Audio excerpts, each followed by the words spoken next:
Doctor plus viewers அனைவருக்கும் வணக்கம். நான் டாக்டர் நித்யா, சித்தா பிசிஷியன். இடுப்பில் இருந்து கால் வரைக்கும் அதிகமான வலி. வலி நம்மளால தாங்கவே முடியலங்க. ரொம்ப அதிகமான வலி இருக்கு. கால் நரம்புகள் எல்லாமே இழுத்த மாதிரி இருக்கு. அதுவும் ஸ்பெஷலா இந்த பெயின் பார்த்தோம்னா இடுப்பு லம்பார் ரீஜியன்ல இருந்து அப்படியே பேக் சைட்ல வலி கால் மூட்டு திரும்ப பேக் சைட்லயே அந்த வலி அப்படியே டிராவல் ஆகி நமக்கு கால் பாதம் வரைக்கும் அதிகமான வலி இருக்கும். இதுல ஒரு சிலருக்கு அதிகமா கால் மறுத்து போற உணர்வு இருக்கும். கொஞ்ச நேரம் உட்கார்ந்துட்டே இருக்கேங்க, இல்ல கொஞ்ச தூரம் நான் டிரைவ் பண்றேன், இந்த டைம்ல இருந்தாங்கன்னா கால் அப்படியே மறுத்து போற மாதிரி இருக்கு. ரைட் சைட்லயோ இல்ல லெஃப்ட் சைட்லயோ எனக்கு கால் அதிகமா மறுத்து போற உணர்வு எனக்கு தெரியுது அப்படின்னு சொல்லுவாங்க. இந்த மாதிரி கால் பாதம் மறுத்து போற உணர்வு இருந்துச்சுன்னா என்ன அர்த்தம்? நமக்கு வலியும் இடுப்பில் இருந்து கால் பாதம் வரைக்கும் அதிகமான ஒரு வலி தெரியுதே.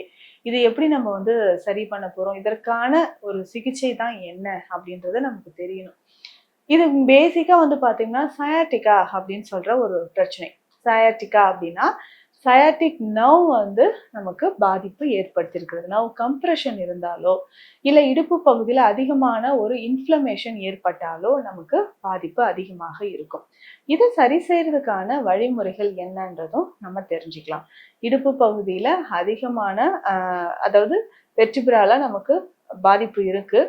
அதுக்கப்புறம் நமக்கு டிஸ்க் பல்ஜா இருக்குன்னு வச்சுக்கோங்களேன். ஸோ இதுல லம்பார் வெர்டிபிரால நிறைய பேருக்கு நம்ம பார்த்துருப்போம். L4 L5 L5 S1. So இந்த ரீஜன்ல பாதிப்பு இருக்குங்க அப்படின்னு நோட் பண்ணி கொடுத்துருப்பாங்க. ஸ்கேன் ரிப்போர்ட் நீங்க பார்த்தீங்கன்னா தெளிவா அதுல நோட் பண்ணி கொடுத்துருப்பாங்க. ஸோ இந்த இடத்துல இடையில இருக்கக்கூடிய டிஸ்க் நமக்கு பல்ஜ் ஆகுது, வீங்குது அப்படின்னு சொல்லும்போது அட்ஜசண்டா இருக்கக்கூடிய நமக்கு சயாட்டிக் நர்வ்ல பாதிப்பு ஏற்படுது. ஸோ லம்பார் பிளக்ஸஸ் அப்படின்னு சொல்லக்கூடிய நரம்போட கூட்டமைப்பு தான் நமக்கு என்னன்னா கால்கள் வரைக்கும் நமக்கு சப்ளை பண்ணுது. கால் பாதம் வரைக்கும் நமக்கு சரியான ஒரு வழிமுறை வந்துருச்சுன்னா, கால் பாதம் வரைக்கும் நமக்கு பாதிப்பு இருக்குன்னா இதுக்கு சயாட்டிகா அப்படின்னு சொல்லக்கூடிய ஒரு பெயின் தான். அப்போ நம்ம உடல்லயே பார்த்தோம்னா நீளமான நரம்பு அப்படின்னா சயாட்டிக் நர்வ் தான். இதுல சித்த மருத்துவத்தில் பேராசன நரம்பு தாபிதம் அப்படின்னு சொல்லுவாங்க. பேராசன நரம்பு தான் சயாட்டிக் நர்வ் தான். ஸோ இது அதிகமான பாதிப்பு யாருக்கெல்லாம் வருதுன்னா நம்ம சொன்னோம். அதுவும் பர்டிகுலரா லேடிஸ் ஸ்பெஷலா சொல்லுவாங்க. நான் எனக்கு இடுப்பு கொஞ்சம் நேரம் நான் நின்றுட்டு குக் பண்றேங்க, ஆனா இடுப்பில் இருந்து கால் வரைக்கும் அதிகமான பாதிப்பு ஏற்படுத்துது. ரொம்ப வலியா இருக்குங்க, என்னால தாங்கவே முடியல. வலி என்னால ஒரு தாங்கிட்டு கொஞ்ச நேரம் கூட நிக்க முடியல. உட்கார்ந்து இருந்தாலும் கால் உடனே மறுத்து போகுது. இந்த காஃப் மசில்ஸ்லாம் அதிகமான பெயின் எனக்கு தெரியுதுன்னு சொல்லுவாங்க. இது எல்லாமே சரியாக நமக்கு குணமாகணும் அப்படின்னா இந்த சயாட்டிக் நர்வ் கம்ப்ரெஷன் இருக்கு இல்லைங்களா, இதை நம்ம சரி பண்ணணும். அப்போ பொதுவாக நம்ம இடுப்பில் இருந்து கால் மூட்டு வரைக்குமே இந்த வலியை சரி செய்வதற்கான வழிமுறைகளும் நம்ம ஃபாலோ பண்ணிக்கிறோம். அப்போ பேசிக்கா நம்ம பயன்படுத்தக்கூடிய விஷயங்கள் என்னவோ அதையும் நம்ம ஃபாலோ பண்ணணும். அப்போ இடுப்பில் இருக்கக்கூடிய லம்பார் வெர்டிப்ரா இடுப்பு எலும்புகளை வலிமைப்படுத்தணும், நம்மளுடைய நரம்புகளையும் வலிமைப்படுத்தணும். இதுல முக்கியமாக சுகர் இருக்குன்னு வச்சுக்கோங்களேன்.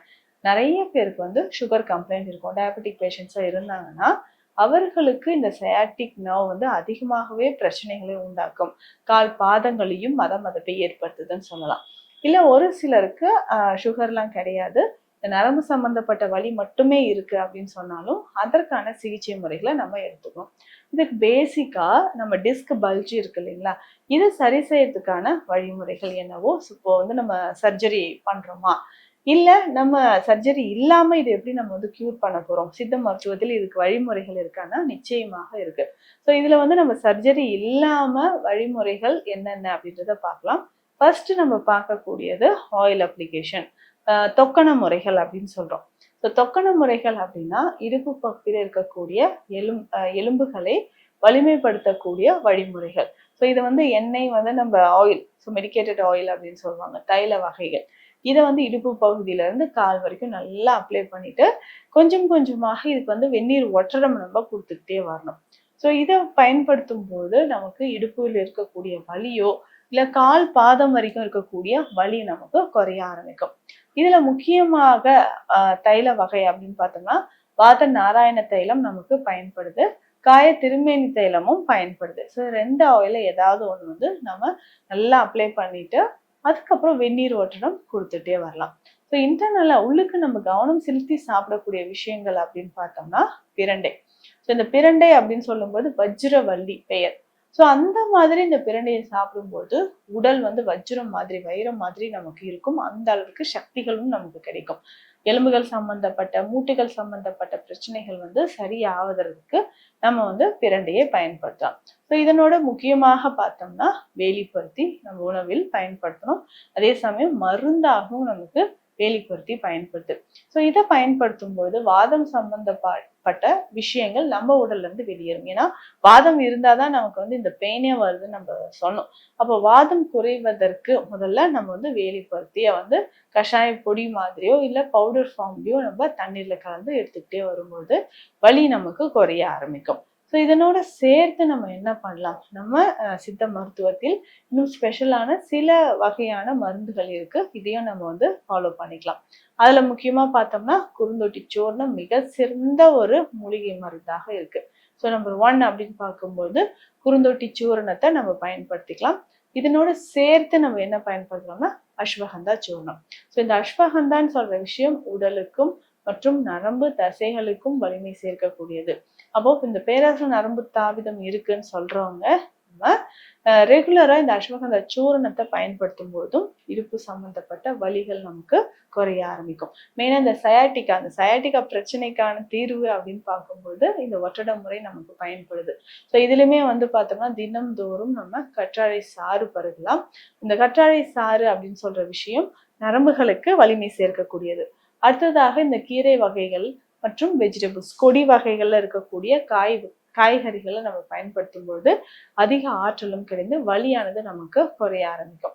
ஸோ கொஞ்ச நாளாவது ரெஸ்ட்ல இருந்து ரொம்ப டிராவல் பண்ணாம ரொம்ப வாக் பண்ணாம ஒரு 2 வீக்ஸ் அளவுக்கு ரெஸ்ட்ல இருந்து இந்த மெடிகேஷன்ஸ் வந்து ரெகுலரா ஃபாலோ பண்ணும்போது சயாட்டிகா அப்படின்னு சொல்லக்கூடிய நரம்பு பிரச்சனை நமக்கு கொஞ்சம் கொஞ்சமாக குணமாகும். ஸோ இந்த பதிவு உங்களுக்கு பயனுள்ளதாக இருக்கும்னு நினைக்கிறேன். மீண்டும் அடுத்த பதிவில் சந்திக்கலாம். நன்றி.